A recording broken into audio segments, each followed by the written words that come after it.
Thank you. So next we have funnel plots, and then following that we have doctors near and conflicts of interest. So if you can come up, please. So my name's Anna Powell-Smith. My project's called Funnel Plots, and it's a tool to help journalists and others explore public health data. I'm a web developer, but increasingly I'm working with data visualization and data journalism, and that's why I wanted to do this project. So the problem is this: when journalists report health data, they like to produce rankings and they like to produce league tables, and these are problematic. Here's a story from The Guardian from March talking about mortality rates after artery surgery, and it says explicitly, your chances of surviving do depend on which hospital you go to. And in the story there's a nice embedded chart that has the rankings for each hospital, and it's interactive so you can mouse over and see the rankings for each one. And from the graph it looks like there is a big difference. You know, the hospitals that are worse are kind of 5 or 10 times worse than the best ones. However, if you look at the underlying data, you'll start to see a problem, which is the hospitals that have the worst rates have very small sample sizes. So the hospital that's top only had 3 deaths. You don't have to be a professional statistician to realise there might be a problem with that. If one of those people hadn't died, it might be quite different. This can be misleading, and in fact the report on which the article is based is explicitly there is no evidence that any unit is an outlier for mortality. So what can journalists do? Well, there is a known way of showing uncertainty amid different sample sizes, and in fact the report does do this. I'm not going to go into details, but basically it says as your sample size gets smaller, the randomness increases, and that line shows the randomness we can expect. Anything under that line is okay, anything above it isn't. None of the outliers are above that line. So essentially everything is sort of what you'd expect to see if everything was working. So why don't journalists do this? Well, that chart's called a funnel plot, and it's quite hard to create, whereas Google Charts are easy. It takes literally 2 minutes to go from a spreadsheet like this to a beautiful interactive graph like this. Your users can mouse over and search. You don't really have to do very much. Funnel plots, there are some really good tools for generating funnel plots.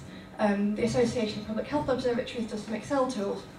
But they're in Excel, you've kind of got to be a bit of a power user, and what you get out is basically static, so you can't embed it in your article. So the project I wanted to work on was make a tool that lets journalists generate funnel plots, make it as simple to build funnel plots using a Google chart, make the output as pretty and as interactive as a Google chart, and thereby get more journalists actually using funnel plots. So the site is stats.darkgreener.com. I will now show it to you.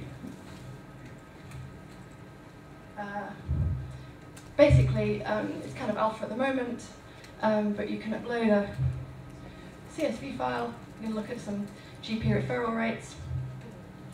You simply specify which is your x-axis, which is your y-axis, which are your data labels, create your graph. You've then got a simple interactive graph. You can mouse over each point, see the data, you can find individual entries if you want to. There's a legend, I'll show you, to show what these things mean.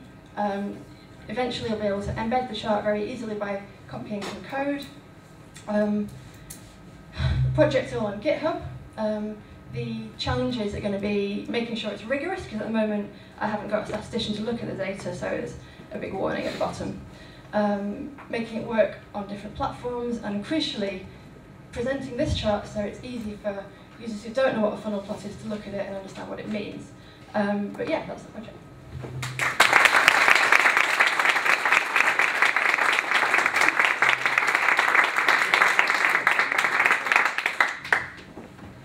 Thank you very much. For somebody that's just spent the last year trying to debug all the rubbish that the media give out every week, presumably this could be used not by the media actually, but by folk like us very rapidly to get some support and help and then to debug it, because I suspect the media still will just use the press release that they've been issued without any research whatsoever. But